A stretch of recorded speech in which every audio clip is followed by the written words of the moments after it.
In a polished courtroom, the air crackles with tension. A mother watches, her heart a tempest. Her son, irrevocably changed, his future hanging by a thread. The woman he once loved, now a formidable adversary, demanding half of everything. But a mother's resolve, fueled by injustice, is about to change everything. A mother's love, a son's sacrifice, a daughter-in-law's betrayal. Some battles are fought not for justice, but for survival. The packed divorce courtroom buzzed with hushed anticipation as I strode through its weighty oak doors. My daughter-in-law, Serafina Dubois, sat defiantly, a subtle smirk playing on her lips, while her attorney coldly dismissed my son's worth. Whispers, sharp and judgmental, sliced through the air, each one a fresh sting. My heart, already heavy from witnessing my son, Malik Hartwell, endure the devastating loss of his legs in a tragic work accident, ignited with a furious resolve. Serafina, who had vowed to stand by him, now sought to dismantle his life further, demanding half of the home he had meticulously built. My grip tightened on the worn leather briefcase, a silent promise of the battle ahead. I advanced, cutting through the stunned silence, my gaze fixed on Serafina. The venerable Judge Elias Thorne, visibly surprised, halted the proceedings. I placed the briefcase deliberately on the polished table, my unwavering stare communicating a silent challenge. Justice, I declared softly, had finally awakened within these walls, and she was about to face its full force. Judge Thorne's query hung heavy in the silence, his gaze a mixture of authority and bewilderment. He had presided over countless cases, but rarely had a personal intervention of this nature occurred. The room held its breath, every eye now fixed on me, waiting for an explanation. Serafina's attorney, a stern man with spectacles, began to object, his voice a low rumble, but the judge's raised hand silenced him. This was not a moment for legal technicalities. It was a moment charged with raw human emotion. I stood tall, my posture unwavering, a testament to the years I had spent advocating for my son.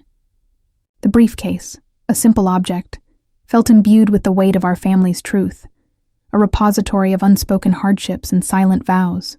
I met the judge's gaze, my expression resolute, preparing to unveil the reason for my unexpected appearance. The air thickened, a palpable anticipation building around what I held. Serafina's composure, once so unshakable, now began to fray at the edges. A flicker of uncertainty crossed her face, replacing the earlier defiance.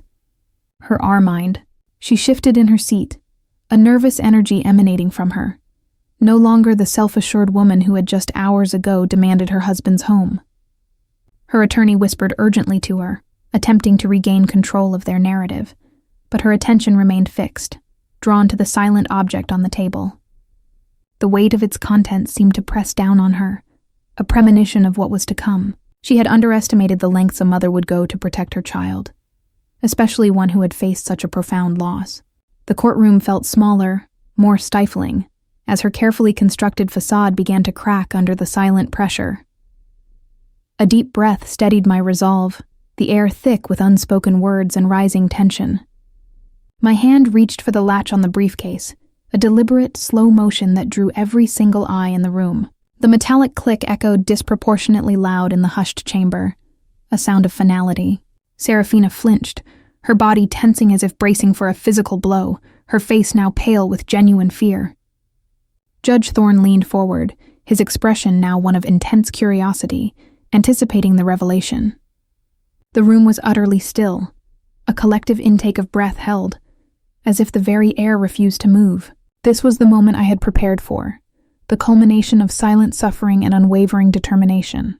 The truth, meticulously gathered and carefully guarded, was about to emerge, promising to shake the very foundations of her deceit and alter the course of everyone's lives irrevocably. My fingers unfastened the final clasp.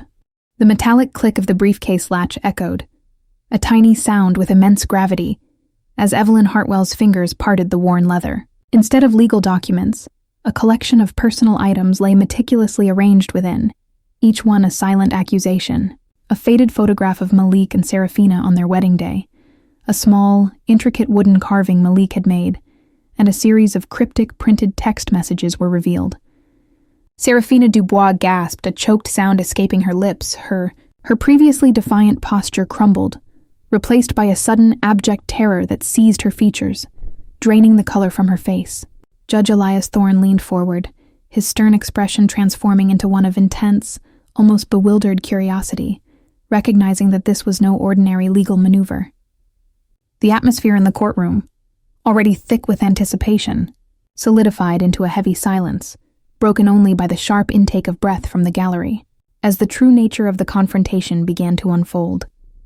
Evelyn Hartwell, with a steady hand, retrieved the stack of printed messages.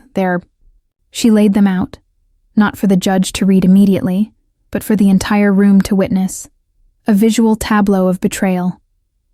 Each message, though unseen by the spectators, radiated an undeniable truth that resonated with the palpable tension in the air. A collective murmur rippled through the gallery, a mix of shock and dawning comprehension, as the implications of these seemingly innocuous slips of paper began to sink in.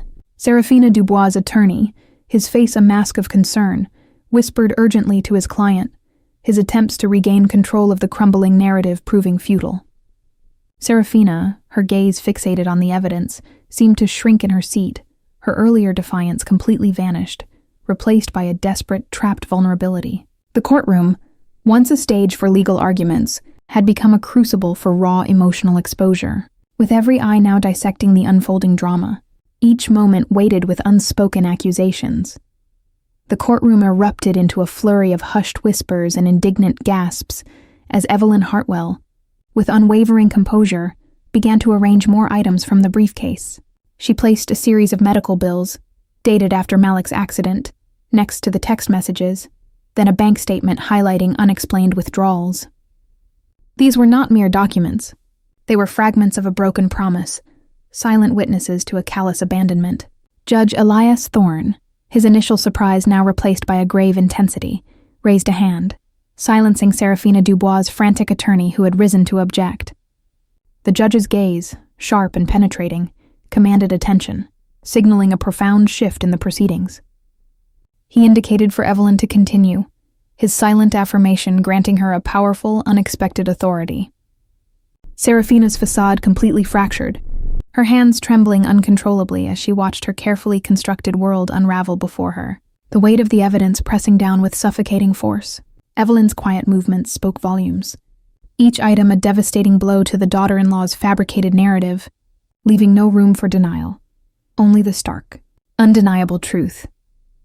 As the final document, a signed declaration of transfer of funds from Malik's personal account to an unknown offshore entity, was laid bare, a collective shiver ran through the courtroom. This was the irrefutable proof, the final, devastating blow. The entire chamber fell into a profound, suffocating silence, every single eye fixed on Serafina Dubois. Her face, now devoid of all color, contorted in a silent scream of pure, unadulterated terror. Her carefully constructed world, built on deceit and manipulation, had not merely fractured, but had shattered into a million irreparable pieces. Evelyn Hartwell remained steadfast, her gaze unwavering, observing the complete collapse of her daughter-in-law's composure. Serafina's breath hitched, a desperate, silent plea for the ground to swallow her whole. The weight of her betrayal, now exposed for all to see, threatened to crush her completely. The judge, his expression unreadable, slowly leaned back in his chair, the gravity of the revelation settling heavily upon him, his gavel remaining untouched, as the true consequences of Serafina's actions began to manifest, leaving her trapped in a spotlight of inescapable shame. The declaration, stark and incriminating, lay exposed on the table, a testament to Serafina's profound deceit. Judge Elias Thorne, his earlier curiosity now replaced by an almost pained gravity, slowly reached for a pen, his movements measured and deliberate. The air in the courtroom, once thick with whispers, had congealed into an oppressive silence, broken only by the faint hum of the building's ventilation. Serafina Dubois remained motionless, her face a mask of utter despair, her carefully constructed world crumbling around her, piece by agonizing piece. Evelyn Hartwell, the steadfast mother, observed her daughter-in-law's collapse with a resolute gaze, her own heart heavy but unwavering in its pursuit of justice for her son. The weight of the unveiled betrayal pressed down on everyone present, a shared burden of uncomfortable truth, each second stretched, taut, and agonizing as the full implications of the evidence began to settle, promising a reckoning far beyond the usual legal proceedings. The judge's hand paused, hovering over a document, a prelude to a decision that would irrevocably alter their lives. Evelyn's gaze shifted from Serafina to the judge, a silent communication passing between them. Her resolve, forged in the crucible of her son's suffering, remained unyielding. She gathered the scattered documents from the table, not with a flourish, but with a quiet dignity, arranging them precisely back into her dark. Each movement was deliberate, a testament to the meticulous care she had taken in exposing the truth.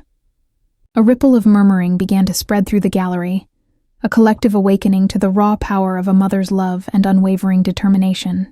Serafina's attorney, visibly shaken, made a hesitant move to approach the bench, his earlier confidence completely eroded, his legal arguments now hollow against the emotional weight of Evelyn's evidence. The air, once still, now crackled with a renewed palpable tension, as if the courtroom itself braced for the next unfolding act of this profound drama. Evelyn snapped the briefcase shut, the sound echoing softly in the charged silence, a symbolic closure to one chapter and the resolute opening of another. Serafina's attorney, finding a sliver of his professional composure, finally approached the bench, his voice a low, urgent murmur directed at Judge Thorne. He gestured towards Serafina, a desperate plea in his stance, attempting to mitigate the devastating impact of the revelations. Serafina herself, however, seemed beyond the reach of his efforts, her arching for an escape that simply did not exist. Her hands, clasped tightly in her lap, trembled uncontrollably, a visible manifestation of her internal turmoil and the complete disintegration of her once unshakable facade. The courtroom gallery watched, captivated, sensing the finality of her unraveling. Her carefully constructed life of deception was now completely exposed, leaving her vulnerable and utterly alone in the harsh glare of public scrutiny, a truth she could no longer deny or evade. The weight of her actions pressed down, a suffocating burden. Judge Thorne's gaze, unwavering and intensely focused, settled upon Serafina, an unspoken judgment in its depths. He slowly pushed away the pen, his earlier hesitation replaced by a firm resolve. A heavy silence descended once more, far deeper than before, filled with the crushing weight of unspoken consequences. The judge then turned, his dings.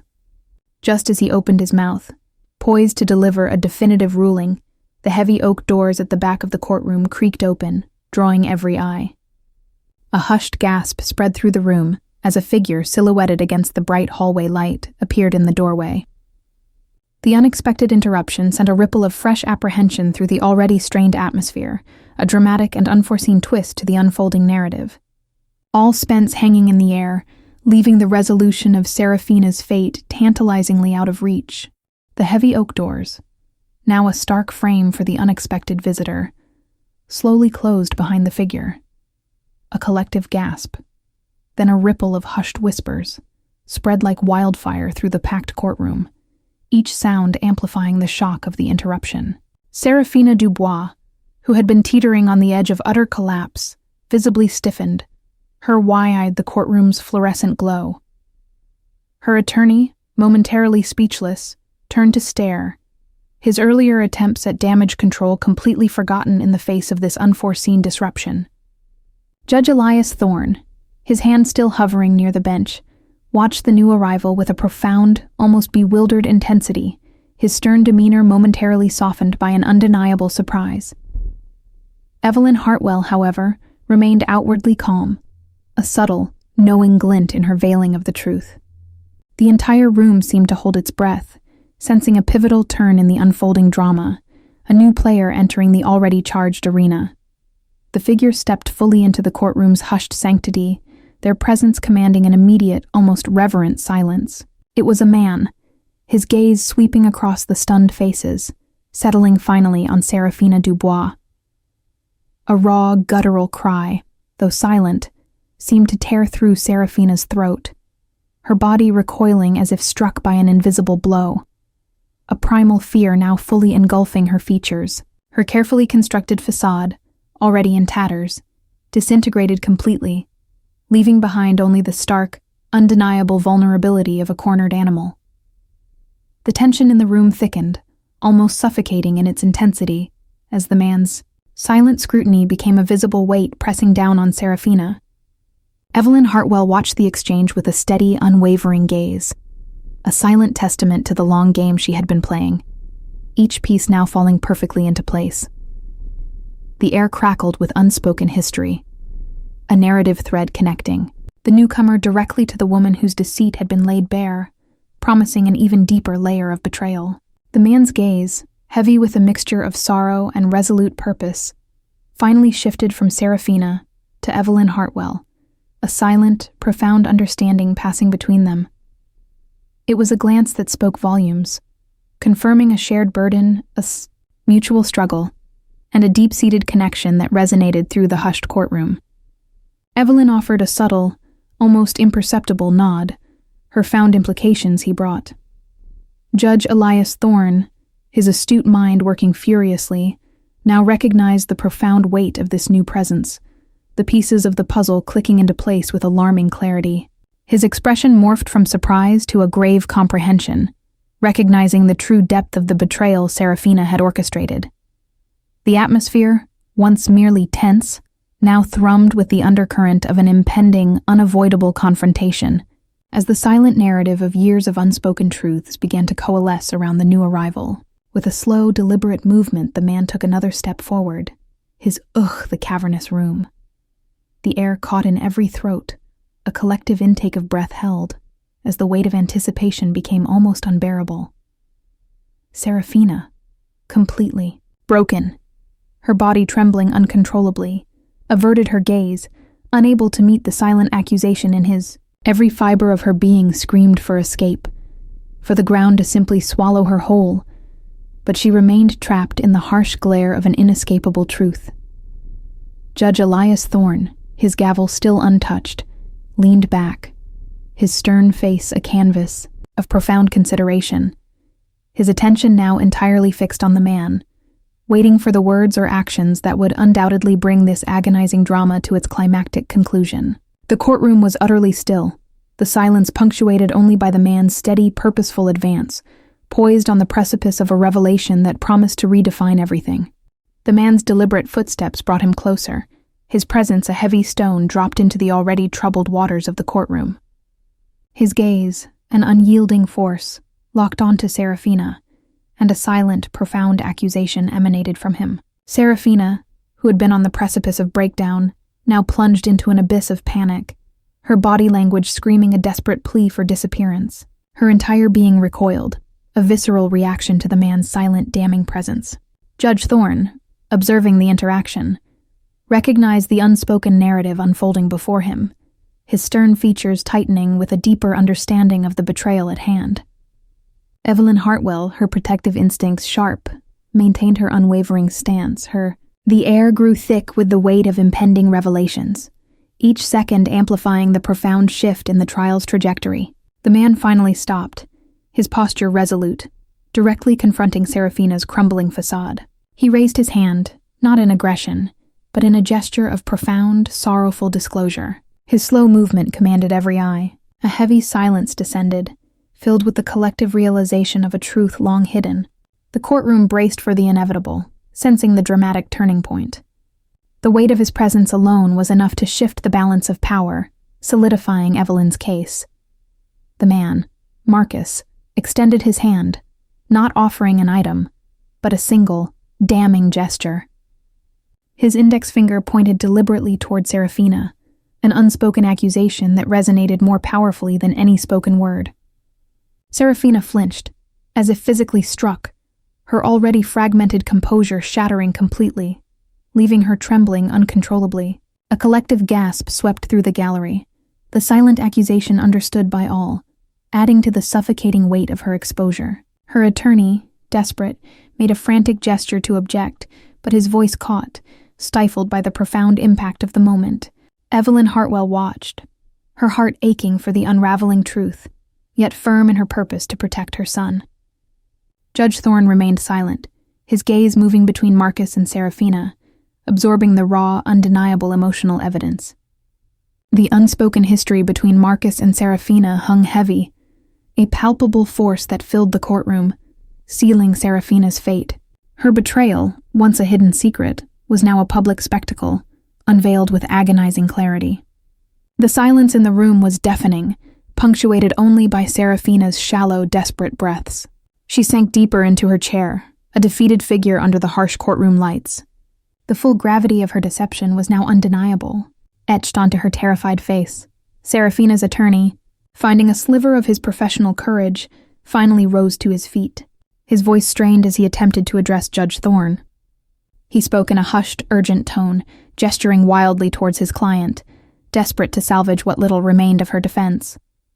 However, his efforts were futile against the tidal wave of emotional evidence that had engulfed the courtroom. Serafina herself seemed oblivious to his attempts, her gaze fixed on the man who had just unveiled her truth, her mind racing for an escape that simply did not exist. Her hands, clasped tightly in her lap, continued to tremble, a visible testament to her internal collapse. Judge Thorne, with a firm, dismissive wave of his hand, silenced the attorney, his attention remaining solely on Marcus, recognizing the gravity of his unspoken testimony. The courtroom gallery, a silent jury, watched, captivated by the raw, unfiltered unraveling of the deception. Evelyn stood firm, her presence a silent affirmation of the justice now unfolding. The air grew heavy, thick with the scent of unspoken truths and shattered illusions. Every eye in the room now understood the true depth of Serafina's culpability. Her carefully constructed facade had irrevocably crumbled, leaving only the stark reality of her betrayal. Marcus, his tarnished silver locket. He held it up, not for the court to see the details, but for Serafina's. The sight of the locket struck her with a force that stole her breath, a silent testament to a betrayal far deeper than financial deceit. Her face contorted, a silent scream of pure anguish escaping her lips as she finally understood the full, crushing weight of her actions. A single tear, glistening, traced a path down her cheek, a stark contrast to her earlier defiance. Her body heaved with a silent, desperate sob, her rigid posture finally breaking. She looked directly at Evelyn, her why, a final, complete surrender in the harsh light of the courtroom's scrutiny. The entire room hung on the precipice of this raw, emotional climax, every heart pounding in anticipation of the consequences. Her carefully guarded secrets were now irrevocably laid bare, the weight of her past indiscretions pressed down, a crushing burden, in this moment of ultimate vulnerability. The weight of Marcus's revelation settled over the courtroom, a palpable force that rendered every spectator breathless. Serafina Dubois' silent sob intensified, her body racked with a profound grief that transcended the financial accusations. The tarnished silver locket, now held openly by Marcus Jenkins, seemed to pulsate with unspoken history, connecting their past in a tangible, heartbreaking way. Evelyn Hartwell watched, her gaze softening slightly, acknowledging the deep personal tragedy interwoven with the legal battle. The judge, his face etched with a mix of solemnity and understanding, absorbed the raw, unfiltered emotional confession unfolding before him. The atmosphere, thick with human pain, suggested a betrayal far more intricate and devastating than anyone initially conceived. This moment was the culmination of long-buried secrets, finally brought to light not by legal maneuvering, but by the sheer, undeniable force of personal truth. Serafina's plea for mercy, though unspoken, filled the silent chamber. Her earlier defiance had evaporated, replaced by the profound, crushing weight of her own past deeds. Judge Thorne, his expression a testament to the profound gravity of the situation, slowly lowered his gaze from Marcus and Serafina, allowing the emotional resonance to settle. He then turned to address the hushed courtroom, his movements deliberate, imbued with the weight of impending judgment. The revelation of the locket, a symbol of a deeper, personal betrayal, had irrevocably altered the trajectory of the proceedings, shifting the focus beyond mere assets. Evelyn Hartwell, maintaining her quiet dignity, observed the judge, her unwavering resolve still evident. The gallery remained utterly silent, acutely aware that the trial's culmination was at hand, a resolution shaped not just by law, but by the intricate tapestry of human emotions. Serafina Dubois, consumed by her own despair, seemed to shrink further, her fate now entirely in the hands of the court, and the undeniable truth that had been exposed. The air thrummed with a fragile sense of finality. The judge's voice, clear and resonant, finally broke the profound silence, delivering a measured yet firm ruling. The declaration found Serafina Dubois guilty of financial fraud and emotional manipulation, dismissing her claims to Malik's assets entirely. The courtroom, which had been holding its collective breath, exhaled slowly, a mix of relief and solemn understanding washing over the spectators. Evelyn Hartwell felt a quiet sense of vindication, the long and arduous battle for her son's future finally reaching its rightful conclusion. Serafina remained motionless, her head bowed in abject defeat, the full weight of her actions and their consequences settling upon her. Marcus Jenkins, his mission complete, offered Evelyn a subtle nod of acknowledgement, a shared understanding passing between them. The court officers began to stir, signaling the end of the proceedings, the finality of the verdict echoing in the now slightly less tense chamber. Justice, hard-won and painful, had been served. Days later, the quiet sanctuary of Malik Hartwell's home offered a stark contrast to the courtroom's intensity. Evelyn Hartwell gently pushed Malik's wheelchair towards the sunlit window, a comforting silence enveloping them. The legal battles were over, the deceit exposed, and a new chapter of healing could finally begin. Malik, his face showing a renewed sense of peace, reached for his mother's hand, a profound gratitude reflected in his. The scars of betrayal remained, but the path to recovery, both physical and emotional, now seemed clearer.